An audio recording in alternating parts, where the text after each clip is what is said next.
নমস্কার, welcome to Didi number 1 season 8 special partner Kutchina small appliances.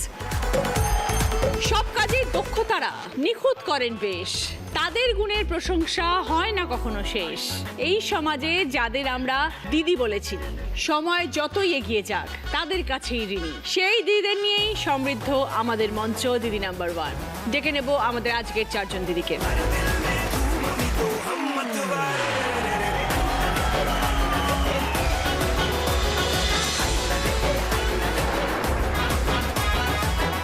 সবাই মঞ্চে উপস্থিত, আমরা সকলের সাথে এখন পরিচয় করব। প্রথমে আছে রেখা ব্রহ্ম। নমস্কার, আমি আসছি ঘোষপুর, মসলন্দপুর ঘোষপুর গ্রাম থেকে। কিভাবে জীবনের সাথে যুদ্ধ করে স্বামীর মুখে, সংসারের মুখে হাসি ফুটিয়েছি সেই গল্প তোমার কাছে করতে এসেছি। জীবন চলার পথে অনেক কিছু বুঝতে পেরেছি, শিখতে পেরেছি দিদি নাম্বার 1 থেকে। খুব ভালো, ভেরি গুড। এটাই তোমার সাথে শেয়ার করবো দিদি। শুনবো সব গল্প আপনার রেখা দিয়ে। এরপরে আছে নন্দিতা চক্রবর্তী। নমস্কার দিদি, আমি আগরপাড়া থেকে এসেছি। জীবনে চলার পথে পাওয়া না পাওয়া তো কত কিছুই থেকে যায়। আজকে আমি আমার জীবনের কিছু পাওয়া না পাওয়ার গল্পই তোমার সাথে শেয়ার করতে এসেছি। থ্যাংক ইউ, শুনবো তোমার গল্প। এরপরে আছে সহেলি সুর। নমস্কার দিদি, আমি এসেছি হাবড়া থেকে।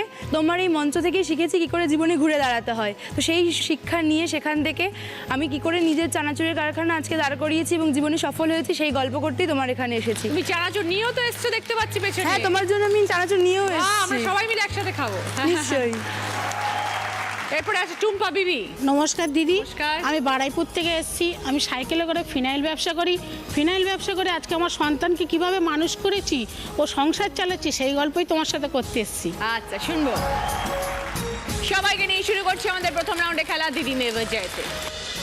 প্রথমে একটু কথা বলবো রেখাদির সাথে। জন্মসূত্রে আমার কপালটা মনে হয় সেরকম স্মুথলি চলেনি, কারণ আমার বয়স যখন প্রায় 2 বছর, 71-এর যুদ্ধে আমার বাবাকে বাড়ি থেকে পাকসেনারা ধরে নিয়ে যায়।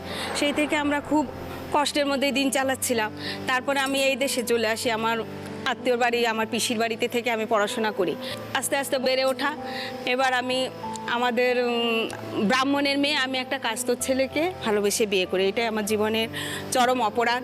আমার বাড়ি থেকে সেই বিয়েটা মেনে নেয়নি সহজে, না সহজে মেনে নেয়নি। ছেলের বাড়ি মেনে নিয়েছিল? হ্যাঁ, ছেলের বাড়ি মেনে নিয়েছে। মা বা দাদা ওরা মেনে নেয়। আমার ছোটদা দাঁড়িয়ে থেকে আমাকে যা হোক বিয়ে দিয়েছে। বিয়ের 2 বছর পরে আমার একটা কন্যা সন্তান হয়। তারপর থেকে শুরু হলো জীবনে আমি যা দেখে গেছি, ওইখানে গিয়ে তার বিপরীত দেখি। আমার স্বামী এমনি সমস্ত দিকে ভালো, সৎ চরিত্র, ভালো মানুষ, কিন্তু ব্যবসাটাকে বড় করার ইচ্ছা তার এতই তাগিদ বেশি যে সে অনেক টাকা ধার নিয়ে ফেলেছে, ইন্টারেস্টে নিয়ে ফেলেছি। তখন আমরা কিন্তু বাড়িতে কেউ কিছু সেটা বুঝতে পারিনি, জানতেও পারিনি যে ও এত টাকা দেনা করে ধার নিয়েছে। চড়া দামের ইন্টারেস্টে সে ও নিয়েছে লোকের কাছ থেকে। যখন মানে পাওনার দ্বারা কিছু কিছু চাপ দিতে শুরু করেছে, তখন সে দিশা না পেয়ে একদিন রাতের অন্ধকারে বাড়ির থেকে পালিয়ে যায়। পালিয়ে যায়, শুরু হলো আমার ওই বাচ্চাটাকে নিয়ে জীবন চলার পথ। পালিয়ে গেল তোমাদের ছেড়ে দিয়ে? হ্যাঁ, পালিয়ে গেছে। তখন আমরা তো ওকে খুঁজে পাচ্ছি না, কিছুতেই খুঁজে পাচ্ছি না। এবার আমার তো সেই মুখ নেই যে আমি বাপের বাড়িকে দাঁড়াবো। ওরা বলবে যে তুমি নিজের ইচ্ছা করেছো, আমরা তো তোমাকে বারণ করেছিলাম। বাপের বাড়িতেও যাওয়া নেই, এইদিকে আত্মীয় স্বজনেরও চাপ, তুমি কেমন বউ যে তুমি, তোমার স্বামী এত দূর ব্যবসা এরকম হয়ে গেছে, তুমি বুঝতে পারো নি। এইদিকে পাওনাদারের চাপ। পাওনাদাররা তোমাকে চাপ দিচ্ছে এখন? হ্যাঁ, কত টাকার বাইরে দেনা? অনেক টাকা, লাখ লাখ টাকার ব্যাপার। বাবারে। এবার ও দাদাদেরকে বলেছিল, আমার বাড়িতে সবাই সরকারি চাকরি করে দাদারা, ভাসুর, দেওর। ও বলেছিল আমার যে ভাগের অংশ ওটা আমাকে দাও, আমি সেটা বিক্রি করে আমি ধার দেনা দেবো। কিন্তু দাদারা বলেছে যে তুমি যে এখন বিক্রি করে এটা দিয়ে দেবে, তোমার বউ আছে, বাচ্চাতে, তাদের ভবিষ্যৎ কি, তুমি কোথায় থাকবে? ঠিক কথা। আমরা তোমাকে এইভাবে জমি টমি দেবো না। তখন ও কী করলো, ওই পালিয়ে গেল। এইবার ওই শুরু হলো আমার মেয়েটাকে নিয়ে জীবনযাত্রা। ওই 2 বছরের বাচ্চা, আমি তাকে নিয়ে কি করব? আমি একটা ভদ্র ফ্যামিলির মেয়ে, ভদ্র ফ্যামিলির বউ, আমি পারছি না যে পাড়ায় গিয়ে কারো বাড়ির কাজ করবো বা অন্য কোথাও গিয়ে একটা কাজ করে নিজেকে করব। তখন আমার ভাসুরা বললো যে তুমি এখন কি করবে? তুমি ওকে খোঁজ পাওয়া গেলেও 4-5 মাস পর ওর খোঁজ পাওয়া গেছে, ও যেখানে চলে গেছে। আমাকে ভাসুরা বলছে যে তোমার এখন অল্প বয়স, তুমিও ওইখানে চলে যাও। খোঁজ পেয়েছিলে কোথায় আছে? হ্যাঁ, খোঁজ পেয়েছিলাম। 6 মাস পরে খোঁজ পেয়েছিলাম। তখন আমি বলেছি আমি যাব না, আমি বাচ্চাটাকে রেখে দিয়ে আমি যদি ওইখানে যাই, আমি লোকের বাড়িতে গিয়ে আমি কি করে মেয়ে মানুষ করব, আমি যাব না, আমি তোমাদের কাছেই থাকি, আমি তোমাদের কাজ টাজ করে দেই। আমি এই করে আমি হয়তো ভাসুরের ঘরে রান্না বান্না করছি, কাজ করছি, দুটো খাওয়ার তাগিদে তো আমার করতে হবে, আমরা আলাদা ফ্যামিলি। কিন্তু আমি যখন ওইগুলি করি, আমার ওই ছোট্ট বাচ্চা ও তখন বলছে যে মা তুমি লোকেদের ঘরে কাজ করো, এটা না আমার ভালো লাগে না। তুমি লোকেদের রান্না করো, লোকেদের ঘরে কাজ করো, লোকেদের বাসন মাজো, এসব আমার ভালো লাগে না। তখন দিদি আমি কি করব দিশা না পেয়ে এক সময় মনে হয়েছে যে আমি নিজের জীবন আর রাখবো না, আমি কি করে এই বাচ্চা মানুষ করবো, আর এইভাবে পরের আশ্রয় আমি কতদিন এইভাবে থেকে আমি নিজেকে চালাবো। তখন আমি আমার বাড়িতে যারা আমাদের অনেক জায়গা জমি আছে, কাজ করতে যারা আসতো আমাদের বাড়িতে, তাদেরকে আমি বললাম যে তোমরা আমাকে একটু হাতের কাজ শেখাও, আমি ঘুরে দাঁড়াতে চাই, আমি এইভাবে হেরে যাব বাচ্চাটাকে নিয়ে। তখন তাদের বাড়িতে গিয়ে আমি ওই মেশিন সেলাই শিখি দিদি, ব্লাউজ সেলাই, তারপর সায়া সেলাই, এগুলো শিখে প্রচুর মাল অর্ডার এনে দিন রাত 24 ঘন্টা দিদি, রাত 1টা-1:30 বেজে যায়, তাও আমি সেলাই করি। এইভাবে সেলাই করতে করতে পাড়ার অনেকেই আমার কাছে, যেহেতু আমি একটা ভদ্র ফ্যামিলির বউ হয়ে আমি যদি সেলাই করতে পারি, আমার থেকে যারা একটু নিচু স্তরে আছে তারা ও যদি এ করতে পারে ওই বাড়ির বউ হয়ে, তাহলে আমরা কেন করতে পারবো না, আমাদেরকে কাজ শিখিয়ে দিবি। আমি হ্যাঁ, আমি তো বুঝতে পারছি যে অর্থের যন্ত্রণাটা কি। তখন তারাও আমার কাছে অনেকে আসছে কাজ শেখার জন্য, আমি তাদেরকেও কাজ শিখিয়ে দিয়েছি। বারান্দায় ওদেরকে বলছি তোমরা মেশিন নিয়ে আসো, তারাও আমার কাছ থেকে কাজ শিখেছে। তারপরে আমি কি করেছি দিদি, ওই সেলাই শিখে পাড়ার কিছু মহিলাকে বললাম কি চলো আমরা একটা সমিতি গঠন করি, সমিতির মাধ্যমে আমরা যদি সবাই একত্রে কিছু টাকা সঞ্চয় করি, সেই টাকাটা আমরা নিজেদের তাগিদে আমরা নিজেরা তুলে নিজেদের প্রয়োজনীয়তাগুলো মেটাতে পারবো। তখন আমরা 14 জনে মিলে একটা মহিলা সমিতি করলাম, তার মধ্যে তারাই সিলেক্ট করে আমাকে সভানেত্রী করলো। যে যেরকম টাকা রোজগার করতো ওখানে জমা করতাম, করে আমরা ওই সমিতিটা 14 জনে মিলে আমরা একটা ব্যাংকের বই করে ওইটা আমরা টাকা জমাতে শুরু করি। করে আমরা প্রথমে 50 টাকা করে জমাতে 3 মাস পর থেকে ওখান থেকে আমরা ব্যাংকের থেকেও সেই লোনটা পাবো, সেরকম হলো।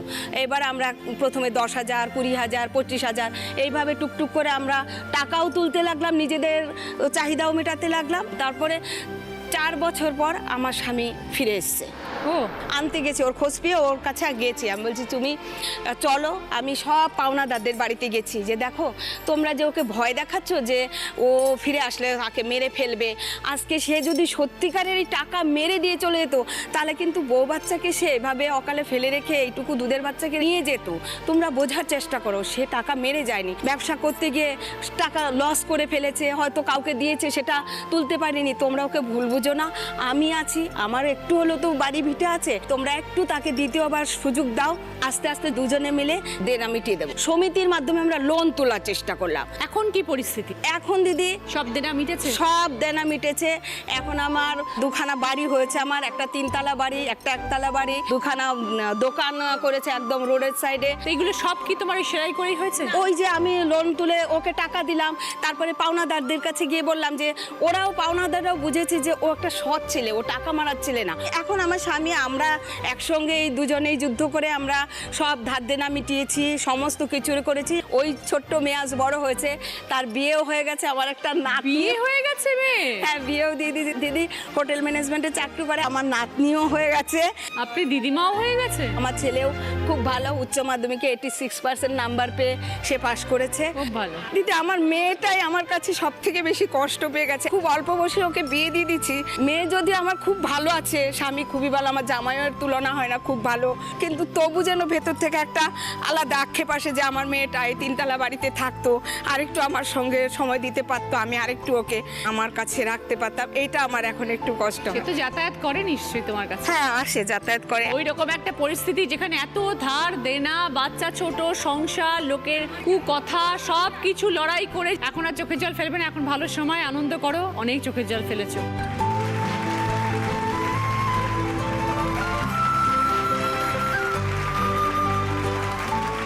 এবার দেখবো আমরা সকলের জন্য কি খেলা আছে। খেলাটা বুঝিয়ে দিই, দেখো একটা কুমড়ো আছে, সেই কুমড়োটার মধ্যে ঢুকতে হবে, পা দিয়ে এই 10খানা বেলুন ফাটাতে হবে। যে সবার আগে শেষ করবে সে 20 পয়েন্টস, আবার 15 পয়েন্টস, 10 পয়েন্টস, 5 পয়েন্টস। প্রথমে খেলতে আসছে রেখা।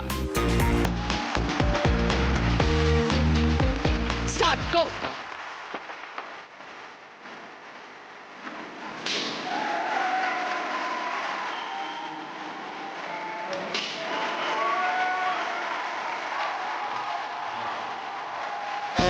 গেল গেল গেল গেল গেল।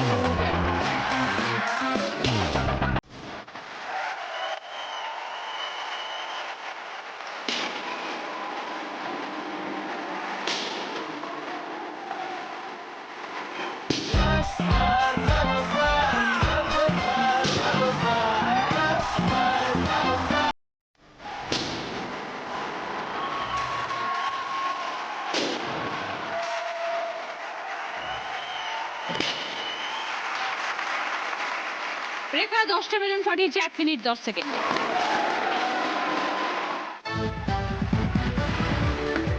ফিরে এলাম ব্রেকের পর। আপনারা দেখছেন Didi number 1 season 8 special partner Kutchina small appliances. Shaily, শূন্য থেকে শুরু করেছো, আজকে সফল চানাচুর ব্যবসায়ী। কিভাবে শুরু হলো? ছোটোবেলায় বাবা, মা, দাদা আর আমাদের 4 জনের সংসার। বাবা চাষবাস করে, খুবই অল্প ইনকাম। তো আমি ছোটোবেলা থেকে এই কষ্টটাকে মানে বুকে করে নিয়েই মানুষ হয়েছি। পড়াশোনাটা জীবনে চালিয়ে যাবো, মানে কোনো পরিস্থিতিই পড়াশোনাটা ছাড়বো না। মানে নিজের পায়ে দাঁড়ানোর ইচ্ছাটা ছোটোবেলা থেকেই মনের মধ্যে একবারে গেঁথে গেছিলো। তো বাবা যেহেতু সংসারের চাপে আমাকে খুবই অল্প বয়সে বিয়ে দিয়ে দেয়। যখন বিয়ে দিয়ে দেয়, আমার স্বামী একটি চানাচুর কারখানায় কাজ করে। তো খুবই অল্প মাইনে ছিল, তাতে আমাদের সংসার চালানো সম্ভব হচ্ছিল না। কিন্তু অল্প মাইনে হলেও ও যে আমার এই পড়াশোনা করার যে ইচ্ছা, সেটাকে মানে প্রচণ্ড মর্যাদা দিয়েছে এবং আমাকে পড়াশোনা করতে সবসময়ের জন্য উৎসাহ দিত। এবার আমি পড়াশোনাটা কন্টিনিউ করি ওর সঙ্গে একটু সাহায্য করার জন্য, যাতে আমাদের ইনকামটা একটু সংসারটা ভালো করে চালাতে পারি। তার জন্য আমি দুবেলা টিউশন পড়াই, ছোটো ছোটো বাচ্চাদেরকে পড়াই, সকালে বিকালে দুবেলা পড়াই। ভালো আমাদের আর্থিক অবস্থাটা তাও উন্নতি হচ্ছিল না। তখন আমি ওকে একদিন বললাম, দেখো তুমি তো পরের ওখানেই চানাচুর বানাও, সেই চানাচুরের কাজটা যদি আমরা আমাদের বাড়িতে করতে পারি তাহলে কেমন হয়। কিন্তু তার জন্য তো কিছুটা পুঁজির দরকার, সেটা কোথায় পাবো? পুঁজি বলতে আমার যখন বিয়ে হয় তখন বাবার বাড়ি থেকে তো কিছু গয়না দিয়েছিল। গয়নাটা যদি কোথাও রেখে যদি কিছু পয়সা আনি, সেই টাকাটা দিয়ে তো ব্যবসাটা শুরু করতে পারি। তারপরে সেই গয়নাটা রেখে আমরা ব্যবসাটা শুরু করি, দুজনে মিলে কাজ শুরু করি। তখন একটা লোক নিতে গেলে কি হয়, লোককে একটা টাকা দিতে হবে। এবার সেই টাকাটা লোক না নিয়ে আমরা দুজনে মিলে যদি করতে পারি, তাহলে সেই টাকাটা আমাদের একটু বেশি লাভ হবে। সেহেতু আমাদের প্রথমে কোনো লোকজন ছিল না, আমরা নিজেরাই আর কি কাজ করি। সকালে উঠে আমাদের কয়লার উনুন আর কি, কয়লাতে আমাদের চানাচুরটা ভাজা হয়। ডিজেলেও করা যায়, তো ডিজেলে যেহেতু খরচাটা বেশি পড়ে, সেজন্য আমরা কয়লাতেই কাজটা করি। খরচ আমি যতটা কমে তৈরি করতে পারবো, আমি ততটা কমেই বাজারে বিক্রি করতে পারবো। তৈরি হয় কিভাবে? বেসন আর চালের গুঁড়ো দুটো মিলে মিক্স করে তার মধ্যে মশলা দিয়ে মাখা হয়ে কড়াইয়ের উপরে মানে ডোলে ডোলে করতে হয়। চানাচুরটা দেখতে হয়তো যতটা সহজ, মানে খেতে যতটা সুস্বাদু, করতে ঠিক ততটাই কষ্ট। মানে যতগুলো আইটেম তুমি খাও, মানে ঝুড়ি ভাজা বলো, বোঁদে বলো, বাদাম, মানে সব কিছুই কিন্তু আলাদা আলাদা করে ভেজে আলাদা আলাদা করে মশলা মাখিয়ে তারপরে ওটাকে একসঙ্গে সমপরিমাণে মেশাতে হয়। মিষ্টি চানাচুর যদি একটু বেশি মিষ্টি হয়ে যায়, সেটা টেস্ট নষ্ট হয়ে যাবে। বা টক মিষ্টি ঝাল যেটা, সেটা তিনটের ব্যালেন্সটা যাতে মানুষ বুঝতে পারে। বেশি মিষ্টি হয়ে গেল বা বেশি টক হয়ে গেল, সেহেতু মানে চানাচুরের গুণাগুণটা নষ্ট হয়ে যাবে। এবার প্রথমে যেহেতু লোকজন ছিল না, তখন আমরা দুজনে চানাচুর বানাতাম, বানিয়ে দুজনেই দুটো সাইকেল নিয়ে দুদিকে বেরিয়ে যেতাম বিক্রি করার জন্য। এবার দোকানে গেলে হলো 15-20 কেজি মাল নিয়ে প্রথম দিকে বেরিয়েছি। মুদিখানা, যে ছোটো ছোটো মুদিখানা দোকানগুলো হয়, সেখানে দেখাতাম। দেখা গেল 10টা দোকানে গেলেই 8টা দোকান ফিরিয়ে দিত, বলে তোমার মাল আমি কেন নেবো, নতুন এসছে তুমি বললেই আমি নেবো কেন। তখন আমাদেরকে কনভিন্স করতে হতো, আমার মালটা নিয়ে দেখুন, আমার ওটা দামে কম, পরিমাণে বেশি এবং খেতেও সুস্বাদু। আপনি বাজার থেকে যে মালটা 10 টাকা কিনছেন, আমার যেহেতু লেবার নিয়ে আমি সেই মালটা 8 টাকায় আপনাকে দিতে পারবো। আপনি যদি একবার নিয়ে যদি দিতে পারেন, আশা করি পরের দিন আপনার নিশ্চয়ই ভালো লাগবে। তো যদি যে দুটো দোকান নিত, সেই দুটো দোকানই পরের দিন থেকে মানে খোঁজ করতো, যে ফোন নাম্বার রেখে দিয়েছিল যে চানাচুর দিয়ে যেও, তোমার চানাচুর মানে যারা নিয়েছে ভালো লেগেছে। কিন্তু প্রথমে তো 15 কেজি নিয়ে বেরিয়েছি, 2 কেজি বিক্রি হয়েছে, বাকিটা হয়তো নিরাশ হয়ে ফিরে আসতে হয়েছে। দিদি রাস্তায় কি বলবো তোমাকে, মানে খেতেও পারতাম না, অত লোড সাইকেলে ভ্যান নিয়ে কোথায়, মানে সাইকেল নিয়ে কোথায় দাঁড় করাবো। আর নিয়ে গেলো, কেউ নিয়ে গেলো, লোকজন তো সব জায়গায় নতুন এলাকা, ওটা হলো চেনাশোনা এলাকায় থেকে দূরে যেতে হতো একটু ভেতরে, মানে কিছু রেখে যে খাবো মানে সেটারও সময় পেতাম না। সারাদিন ঘুরে দেওয়া হলো, 2 কেজি বিক্রি করে ফিরে আসতাম। তো সেই জায়গা থেকে দাঁড়িয়ে আস্তে আস্তে নিরাশ হয়নি দিদি, আমি আমার আমার স্বামী খুব পরিশ্রম করেছে, তার সঙ্গে কিন্তু আমার পড়াশোনাটাও কন্টিনিউ করেছে। পাশাপাশি পড়াশোনা করতে আমি মাধ্যমিকে ফার্স্ট ডিভিশন পেয়েছি, উচ্চ মাধ্যমিকে স্টার পেয়েছি, এখন গ্রাজুয়েশনে ফার্স্ট ক্লাস পেয়েছি। হ্যাঁ, আর এখন আমি এমএ ফার্স্ট সেমিস্টারে পড়ছি দিদি। বাহ, হ্যাঁ, আমার মেয়ে আছে ছোট একটা। বিয়ে হয়েছে কতদিন? আজকে অনেক দিন, 7-8 বছর হয়ে গেছে। ব্যবসাটা 3 বছর। ও, বিয়ের অনেক পরে ব্যবসা শুরু করে? পরে ব্যবসা শুরু তো করে। বাচ্চাকে রেখে তুমি এরকম সাইকেলে করে করে যাও? হ্যাঁ দিদি, বাচ্চাকে রেখেই যেতে হয়। এখন কি করব, মানে ওর জন্যই তো কাজ করা, করতে যাতে হবে। হয়তো আমরা যে জীবনে যে কষ্টটা পেয়েছি সেই কষ্টটা যেন ওকে যেন দেখতে না হয়। আস্তে আস্তে দিদি এই ব্যবসাটা এখন এমন হয়ে গেছে, এখন আমার আর দোকানে যেতে হয় না। দিদি ফোন করে যে দিদি আপনার মাল ফুরিয়ে গেছে, লাগবে কিন্তু পাঠিয়ে দেবেন, কিন্তু দেরি করবেন না। তুমি কি এখন পাঠিয়ে দাও? এখন আমাদের ভ্যান আছে, ভ্যানে করেই মানে ও নিয়ে চলে যায়। আমার দেওয়ার আছে, ও নিয়ে দিয়ে আসে। তো শৈলী, দিনে কত কেজি চানাচুর বানাতে পারো তুমি? দিনে প্রায় 300 কেজি যদি প্রোডাকশন হয়। এবার ওর অতটাই বিক্রি হচ্ছে দিদি, থাকেও না, মানে মাল চাইলে এখন এমনই দিতেও পারি না। দুজনে মিলে খালি বানাও এখনো, নাকি আরো লোক রেখেছো? এখনো লোক, মানে এখন সবে একটা লোক এসছে, এখন নিজেরাই করি। আর এত বছর ধরে অভিজ্ঞতা, ইনকামটা তাহলে পারবে, ব্যবসাটাকে আরো বড় করতে পারবো। তারা এই লোক নিলে দেখুন তাকেই তো দিয়ে দিতে হবে বেশিটা না। তোমরা ক রকমের চানাচুর বানাও? আমাদের দিদি 7-8 রকমের চানাচুর আছে। আজকে তোমার জন্য নিয়ে এসেছি আমি চানাচুর। 7-8 রকমের চানাচুর হয় নাকি? আমি তো জানি ঝাল হয় একটা, একটা টক মিষ্টি হয়, আর কত রকমের হয়? মিষ্টি হয়, শুধু নোনতা হয়, ঝুড়ি ভাজা হয়, ঘটি গরম হয়, আরো বিস্কুট হয়, মানে অনেক রকমের আইটেম হয় দিদি। আজকে তো সব নিয়ে আসতে পারিনি। ও, এটা ঝুড়ি ভাজা, হ্যাঁ এইটা, হ্যাঁ। তারপরে এটা ভুজিয়া, এটা ভুজিয়া, এটা মিষ্টি, এটা শুধু মিষ্টি, শুধু মিষ্টি। এটা ঝাল, এটা নোনতা, এটাও মিষ্টি, মানে এটা মোগলাই টাইপের, মানে মিষ্টি 2 রকম আর কি। একটা এছাড়া আরো হয়? এছাড়াও আরো হয়, সব নিয়ে আসতে পারি। এবার কাজু হয়, সবুজ মটর হয়, ডাল হয়, বাদাম হয়, সব বানাও? সব বানাই দিদি। আর আগে এত ছিল না, আস্তে আস্তে লোকের চাহিদা অনুযায়ী নাম বেশি দিয়েছো করছি। গণেশ কেন? গণেশ চানাচুর। এটা তো দিদি এমনি ঠাকুরের নাম, আমার শ্বশুর মশাইয়ের নামে নাম দিয়েছি। বাহ, খুব ভালো। আমরা সবাই মিলে কোনটা টেস্ট করব? তোমার যেটা পছন্দ তুমি সবকটাই সব নিয়ে থেকে নাও। ভালোবাসি এটা। ঠিক আছে, নিশ্চয়ই। এটা একটুখানি খুলি, নাও খাও চানাচুর, দেখো কেমন। ঝুড়ি ভাজা, চানাচুর তো নয়।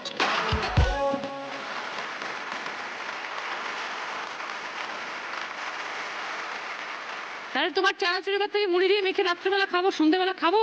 হ্যাঁ হ্যাঁ, নিশ্চয়ই। দারুণ, ধন্যবাদ দিদি। এবার বুঝতে পারছি কেন এত সেল হয়। চানাচুর তো মার্কেটে অনেক আছে, কিন্তু এই গণেশ ঝুড়ি ভাজাটা খেলাম, এরপর চানাচুরগুলো খাবো। ঝুড়ি ভাজা যদি এত ভালো হয়, চানাচুর তো ভালো হবেই। খুব ভালো থেকো শাইলি, দারুণ। জীবনে আরো অনেক বড় হও, তোমার এই চানাচুর সারা পশ্চিমবাংলায় বিখ্যাত হোক। থ্যাংক ইউ দিদি, থ্যাংক ইউ।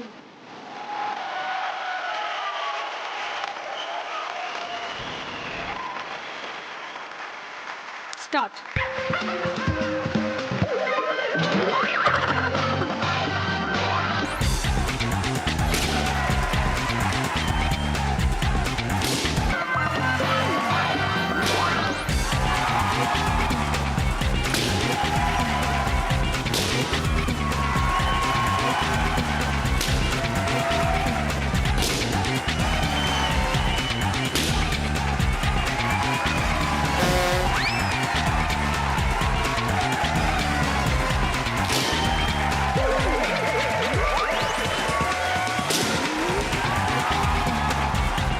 শাইলি খেলাটা শেষ করেছে 46 সেকেন্ডসে।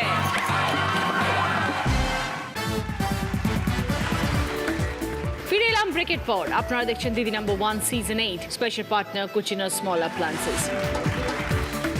টুম্পা, তোমার ফিনাইলের ব্যবসা? হ্যাঁ দিদি, আমার ফিনাইল ব্যবসা। বাবাও আমাদের 2 ভাই বোনকে মানুষ করেছে, কিন্তু আমি সেরকম একটা পড়াশোনাতে ভালো ছিলাম না। মাধ্যমিক পর্যন্ত পড়েছি। বাবা ফুটপাতের দোকান, রাসবেরি মোড়ে বাবার ফুটপাতের দোকান, ছাতার দোকান। আচ্ছা। তা এবার বাবা বললো মেয়ে যখন বড় হচ্ছে তাহলে মেয়েকে বিয়ে দাও। ও যখন পড়াশোনা আর এগোতে চাইছে না, তো আমাকে বিয়ে দিল বারুইপুরে। তা বারুইপুরে বিয়ে দেওয়ার পরে গিয়ে স্বামীর সংসার ভালোই করছি, 1-2 মাস ভালোই যাচ্ছে। তারপরে স্বামী দেখছি যে একজনের গাড়িতে বালি খালি করছে। বালি? হ্যাঁ, বালি খালি করতো উনি। তখন আমার আর্থিক অবস্থাটা খুব ভেঙে পড়লো। টানাটানি করে সংসারটা আমার চলে যাচ্ছিল, কিন্তু তারপরে যখন আমার ছেলে আসলো, ছেলেকে যে দুধ খাওয়াবো সেই পয়সাটুকুনি আমাদের ছিল না। আমি বলি এরকম করে তো আমার দিন চলে না। আজকে আমি না খেয়ে থাকতে পারি, কিন্তু আমার সন্তানকে তো কিছু খাইয়ে মানুষ করতে হবে। তখন আমি গেলাম আমার বাপের বাড়িতে, বাবাকে বললাম তুমি আমাকে 1000 টাকা ধার দাও। বলছে তুই কী করবি? আর যে 1000 টাকা তুমি আমাকে দাও না, আমি তোমাকে ব্যবসা করে আস্তে আস্তে দিয়ে দেবো। তা বাবা 1000 টাকা দিল। দেওয়ার পরে আমি কি করলাম, সুভাষগ্রাম থেকে সাইকেলে করে মাল নিয়ে যেতাম। কেন একটি গাড়ি ভাড়া দিলে ওই গাড়ি ভাড়ার পয়সাটুকু নিয়ে আমি আমার সন্তানের পেছনে খরচা ফিনাইলের করবো। কথা কেন মাথায় এলো? ফিনাইলটা আমি যখন আমি বাপের বাড়িতে যেতাম তখন ওখানে একটা কারখানা ছিল, ফিনাইলের কারখানা। হ্যাঁ, সাইকেলে করে যদি নিয়ে যেতে পারি তাহলে আমি ফিনাইলটাও ব্যবসাটাও করতে পারবো, আমার সন্তানকেও দেখতে পারবো। চিন্তা করলাম যে আমি এই ব্যবসাটাই করব, কিছু না হোক সন্তানকে তো চোখের সামনে তো দেখতে পারবো। আমি 40খানা বোতল তুললাম। বোতল তুললে? হ্যাঁ, এবার দিদি জানেন তো বোতলের ভারী আছে, এবার সাইকেলও চালাতে হবে, মানে যতই কষ্ট হোক এটা আমাকে করতে হবে। তখন আমি কী করলাম, আমি সাইকেলে করে আমি দোকানে গেলাম।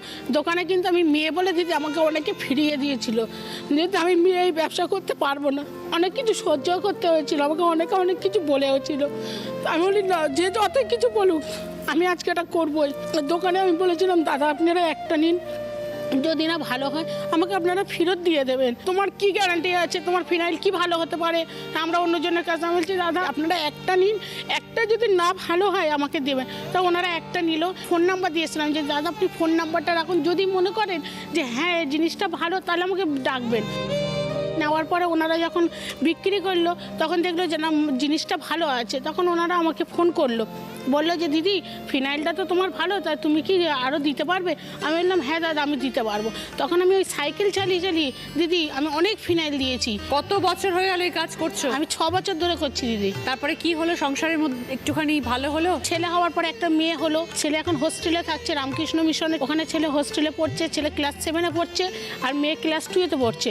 এখনো প্রত্যেক দিন সাইকেল নিয়ে ফিনাইল নিয়ে যাও? এখনো দিদি আমি ব্যবসার হাল ছাড়িনি, আমি জানি এটা আমাকে করতে হবে। আমার এটা 6 বছর হয়ে গেল এই কাজ 6 বছর ধরে করছি দিদি। স্বামী কি করে? স্বামী হচ্ছে এখন হেল্পারই কাজ করে, কিন্তু স্বামী খুব ভালো দিদি। স্বামীর মতন তুলনা আমি করতে পারবো না। উনিও বড্ড লড়াই করছে, দুজনেই পরিশ্রম করছে।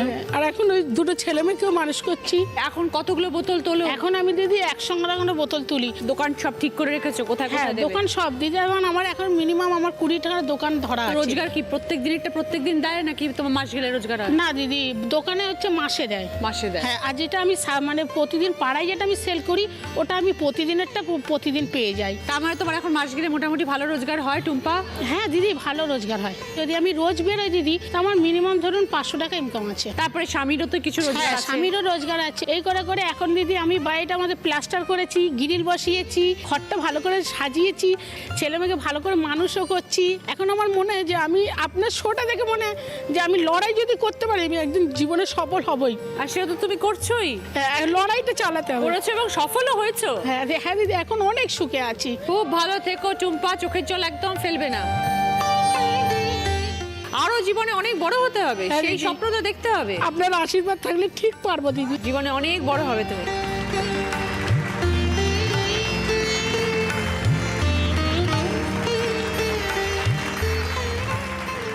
Start.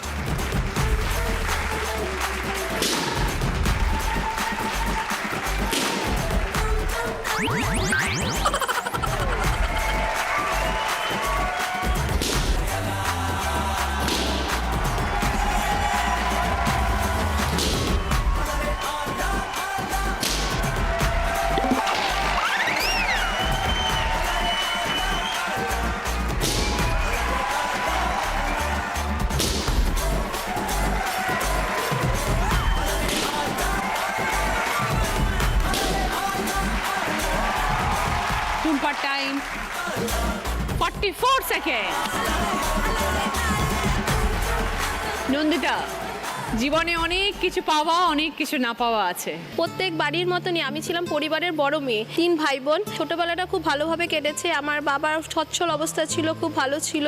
কিন্তু দিদি সময়ের সঙ্গে সঙ্গে আমার বাবার আর্থিক অবস্থা খুবই খারাপ হয়ে যায়। আমার বাবা যে ব্যবসাটা করতো সেটাতে মানে একেবারে ধস নেমে যায় বলতে গেলে। যদি তোমার রাতের বেলা খেয়ে শুতাম, পরের দিন ভাবতে হতো যে কি খাবো। তিনটে ভাই বোন মিলে এতটাই কষ্ট করেছি, এতটাই পরিশ্রম করেছি। আমার মার অবদানও অনেক। আমার মা আমাদেরকে শিক্ষা দিয়েছে যে লেখাপড়াটা করতে হবে। সেই কারণে আমার মা লোকের বাড়িতে বাড়িতে ছোট ছোট বাচ্চাদের পড়াতো এবং সেই সঙ্গে মেশিন সেলাইও করতো, সেই দিয়ে আমাদের লেখাপড়াটা চালাতো।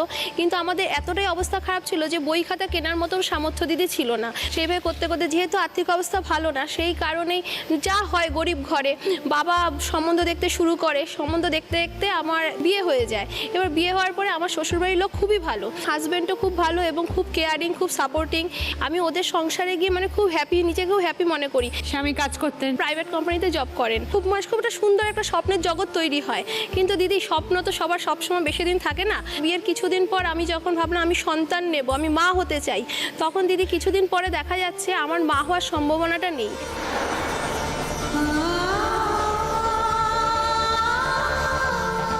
ডাক্তার আমি দেখিয়েছিলাম, কিন্তু তারা বলছে যে কিছু প্রবলেম আছে, সেক্ষেত্রে আমার এখনো ট্রিটমেন্ট চলছে।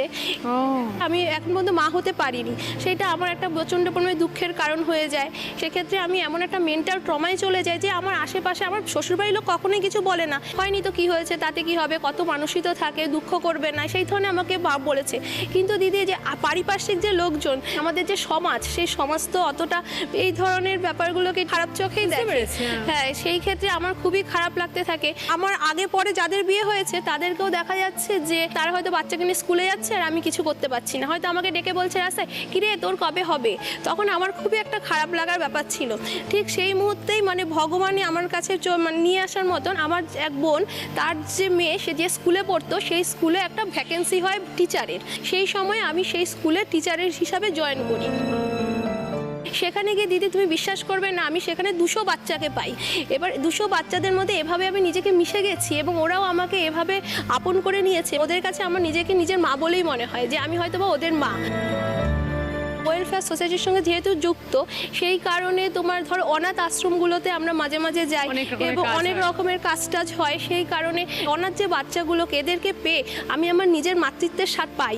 মানে ওদেরও তো মানে, আর আমিও তো সন্তান হয়নি। সারাদিন আমি ওদেরকে নিয়ে কেটে যাই, বিকালবেলা আবার বাড়িতে কতগুলো বাচ্চাকে পড়াই, সেভাবে সারাদিন বাচ্চাদের মধ্যেই কাটে। আমার একটা বোনের মেয়ে আছে এবং আমার বাড়িতে দুটো বাচ্চা, আমার ভাসুরের ছেলে মেয়ে, যারা আমাকে খুবই ভালোবাসে এবং আমি ওদের সন্তান সমতুল্যই দেখি। মানে ওরাও আমার যে মাতৃত্বের যে আক্ষেপটা, সেটা ওরাও অনেকটা ভাবে দূর করতে পেরেছে দিদি। কতদিন হলো বিয়ে হয়েছে নন্দিতা? বিয়ে হয়েছে দিদি 12 বছর হয়েছে। তো ডক্টররা কি বলছেন, কি প্রবলেম? ডক্টর তো অনেক টেস্ট দিয়েছেন, টেস্ট হচ্ছে এখনো দিদি, ট্রিটমেন্ট চলছে।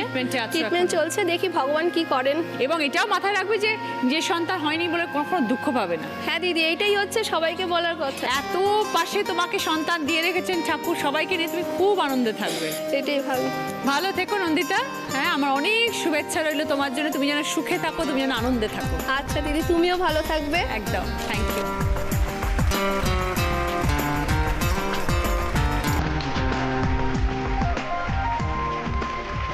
গো স্টপ। ব্যাস হলো তো।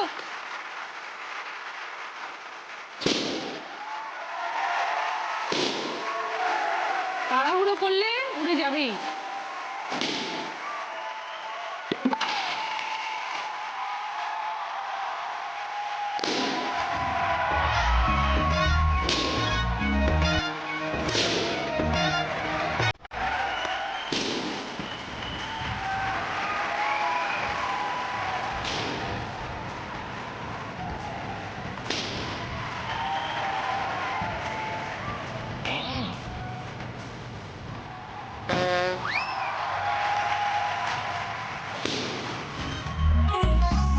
Nandita time 1 minute 4 second. First রাউন্ডে স্কোর, এই রাউন্ডে ফার্স্ট পজিশনে আছে চম্পা 20 পয়েন্টস, সেকেন্ড পজিশনে আছে শৈলী 15 পয়েন্টস, থার্ড পজিশনে আছে নন্দিতা 10 পয়েন্টস, ফোর্থ পজিশনে আছে রেখা 5 পয়েন্টস। চম্পার জন্য পুষ্পা ফার্নিচারের তরফ থেকে ড্রেসিং টেবিল, পুষ্পা ফার্নিচার যত্নে থাকুক সবকিছু।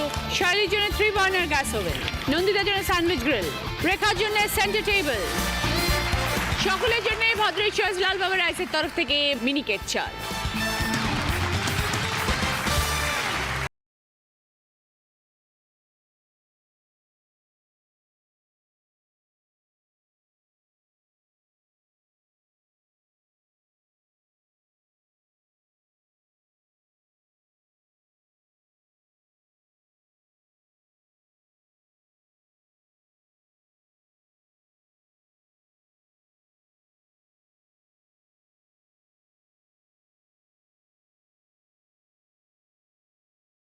जो जाएगा वो मुकद्दर का सिकंदर, वो मुकद्दर का सिकंदर जाने मन कहलाएगा, जाने मन कहलाएगा, जाने मन। আজকের আমাদের স্পেশাল গেস্ট সুজয়।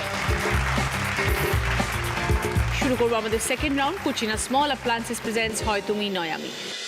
প্রথম গানের প্রশ্ন, সঠিক উত্তর দিলে গিফট পাবে কুচিনা স্মল অ্যাপ্লায়েন্স তরফ থেকে মিক্সার গ্রাইন্ডার। অনেকগুলো অক্ষর ঘোরাফেরা করছে, একটা অক্ষরে গিয়ে আটকে যাবে, সেই অক্ষরটা দিয়ে গান শোনাতে হবে। টুম্পা।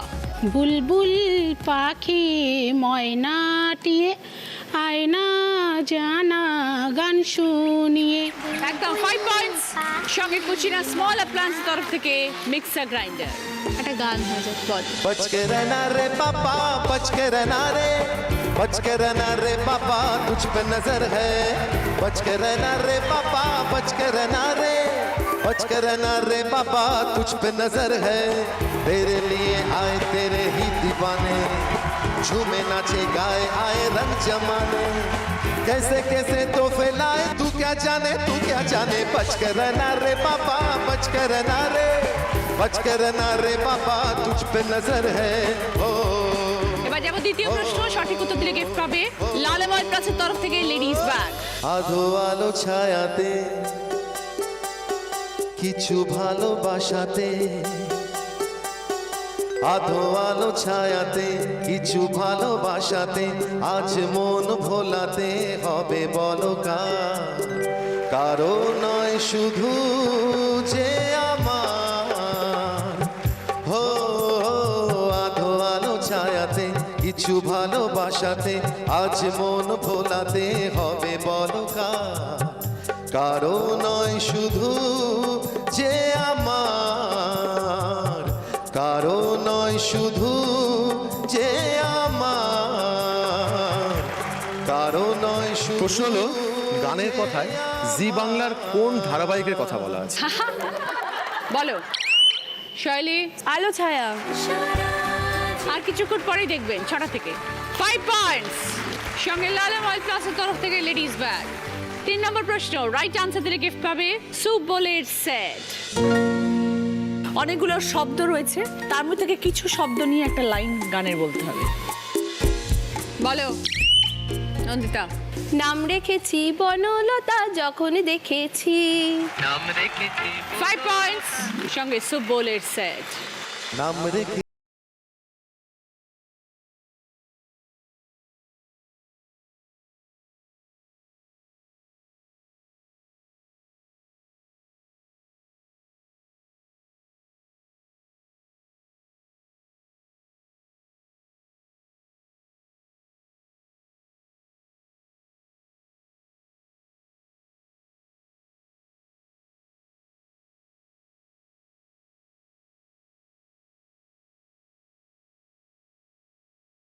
গিফট পাবে প্রেসার কুকার। হে হে হে হে হে ও হো হো মনে পড়ে রুবি রায়, মনে পড়ে রুবি রায় কবিতায় তোমাকে একদিন কত করে ডেকেছি। আজ হায় রুবি রায় ডেকে বলো আমাকে, তোমাকে কোথায় যেন দেখেছি। মনে পড়ে রুবি রায়,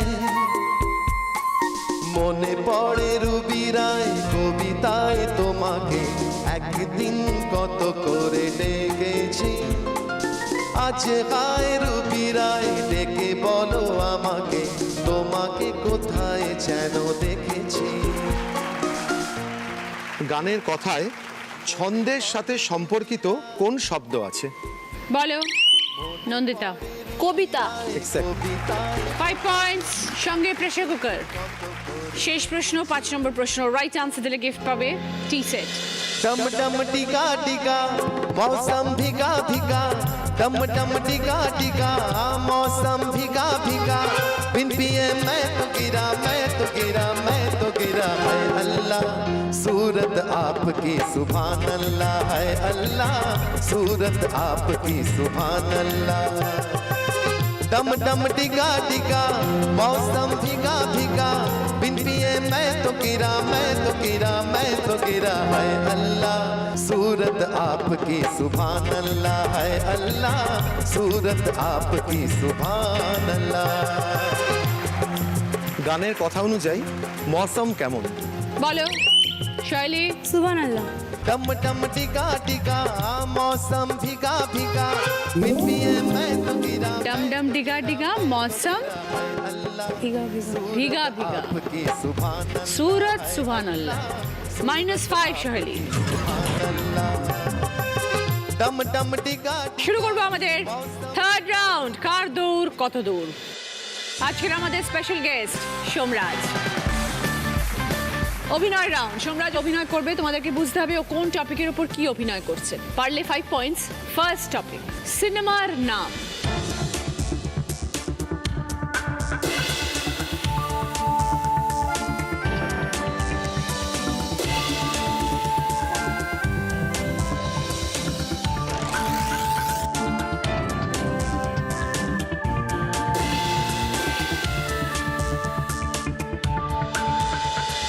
এবার বলো টুম্পা। শোলে। কেন? कितने आदमी थे? सरदार 3। Right answer, 5 point. দ্বিতীয় টপিক, খাবার জিনিস।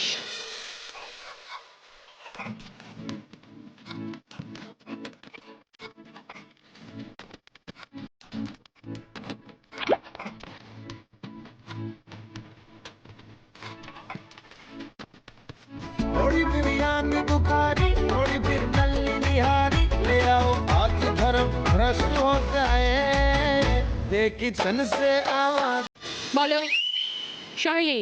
বিরিয়ানি। 5 পয়েন্ট। থার্ড টপিক, কি দেখাচ্ছে দেখো।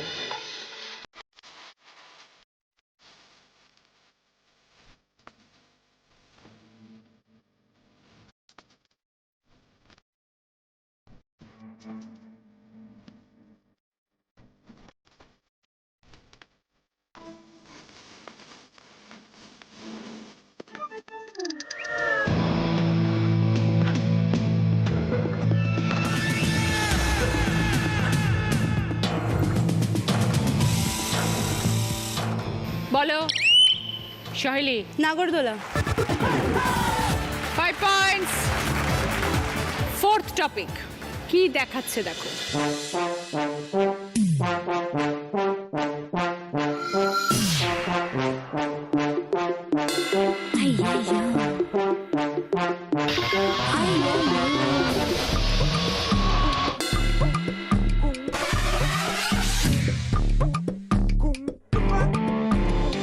বলো টুম্পা। সাপলুডুর খেলা। একদম, 5 পয়েন্টস। শেষ টপিক, 5 নম্বর টপিক, কি দেখাচ্ছে দেখো।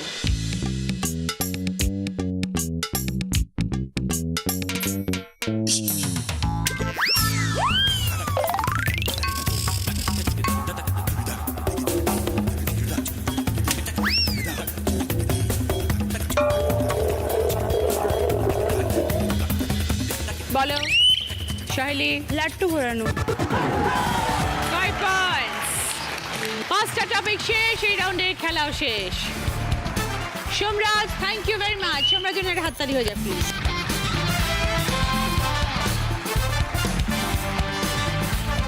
এই রাউন্ডে ফার্স্ট পজিশনে আছে শৈলী, 15 পয়েন্টস। শৈলীর জন্য ভদ্রেশ্বর লাল বাবা রাইসের তরফ থেকে গ্রসারি আইটেম। সেকেন্ড পজিশনে টুম্পা, 10 পয়েন্টস। টুম্পার জন্য রোচক অ্যাগ্রো ভালোবাসা স্বাদের তরফ থেকে গিফট হ্যাম্পার, রুটি মেকার।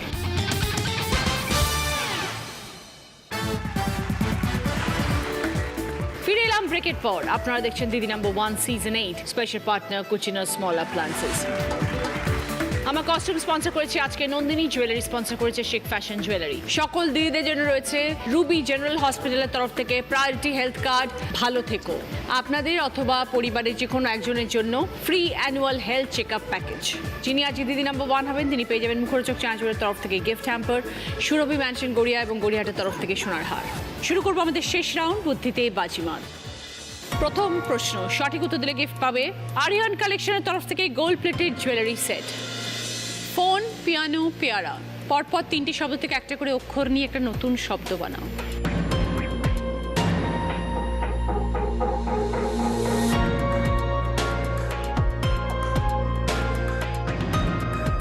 এবার বলো নন্দিতা।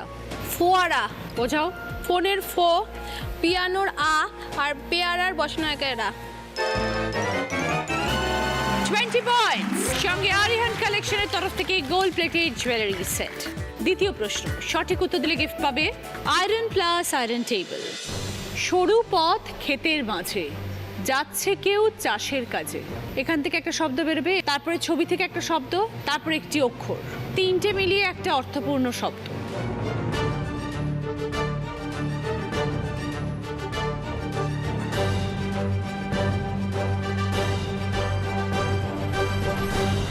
এবার বলো টুম্পা। আলমারি। বোঝাও। চাষে আল দেওয়া হয় আর মা আর রি আলমারি। 20 পয়েন্টস। সঙ্গে আয়রন প্লাস আয়রন টেবিল। 3 নম্বর প্রশ্ন, রাইট আনসার দিলে গিফট পাবে আদি ঢাকেশ্বরী কলেজ স্ট্রিট তরফ থেকে সুন্দর শাড়ি। যত বড়ই হই না কেন পা রেখে এগোতে চাই, শেষ অক্ষর বাদ দিলে জননীকে পেয়ে যায়।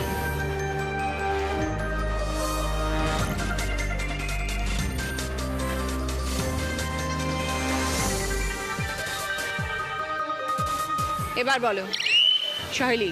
মাটি। বোঝাও। টয়রসি বাদ দিলে মা থাকবে, মা মানে জননী। আর আমরা বলি মাটিতে পা রেখে চলো। মাটিতে পা রেখে চলো। 20 পয়েন্ট। সঙ্গে আদি ঢাকেশ্বরী কলেজের তরফ থেকে সুন্দর শাড়ি। 4 নম্বর প্রশ্ন, রাইট আনসার দিলে গিফট পাবে ডিনার সেট। পাশাপাশি ক্লু, কাজের আগে থাকা চাই তবেই কাজ সুষ্ঠু পাই। ওপর নিচে ক্লু, রং বেরঙের উড়ে বেড়ায়, বিয়ের প্রতীক চেনা যায়।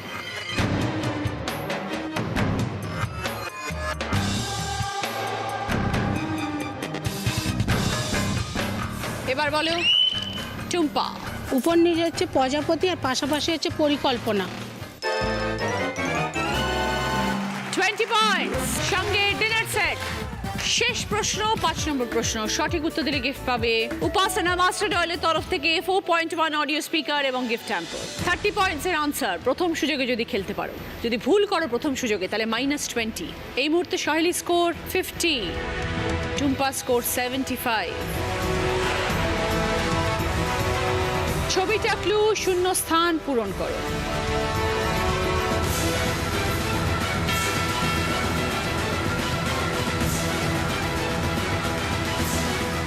সহেলি এবং টুম্পার মধ্যে যে উত্তর দেবে সে আজকের উইনার।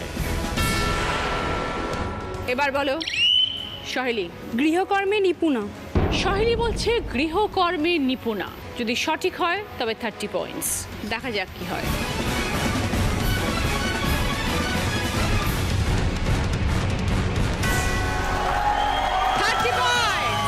সঙ্গে উপাসনা মাস্টার অয়েলের তরফ থেকে 4.1 অডিও স্পিকার এবং সঙ্গে গিফট হ্যাম্পার। শেষ প্রশ্নের উত্তর দিয়ে আজকে Didi number 1 Saheli shoot with 80 points. সহেলির জন্য জ্যাকপট রাউন্ড, যেটা খেলে জিততে পারলে পাবে জি বাংলা এবং সেনকো গোল্ড ডায়মন্ডের তরফ থেকে সোনার গিফট। সময় শুরু হচ্ছে এখন, স্টার্ট। চরকা, চরকি, চুরমুর, চচ্চড়ি, চড়াই। চড়াই, চুরমুর,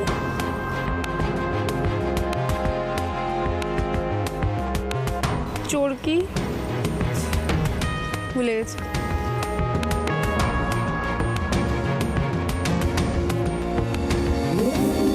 চরকা, চরকি, চুরমুর, চচ্চড়ি, চড়াই। চড়াই, চচ্চড়ি, চুরমুর, চরকি আর লাস্টে হচ্ছে চরকা। এটা তোমার নন্দিতা, এটা রেখা তোমার, এইটা টুম্পার। উইনারের ট্রফি সঙ্গে দিদি নাম্বার 1 এর ব্যাচ।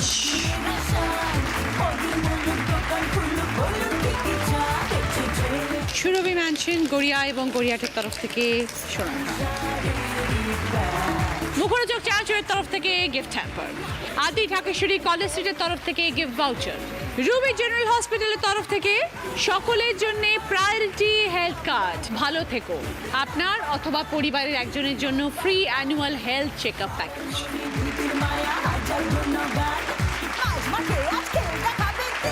মিয়ামরের তরফ থেকে দিদি নাম্বার 1 কেক শাহিনীর। সকলের জন্য মিয়ামরের তরফ থেকে গিফট হ্যাম্পার।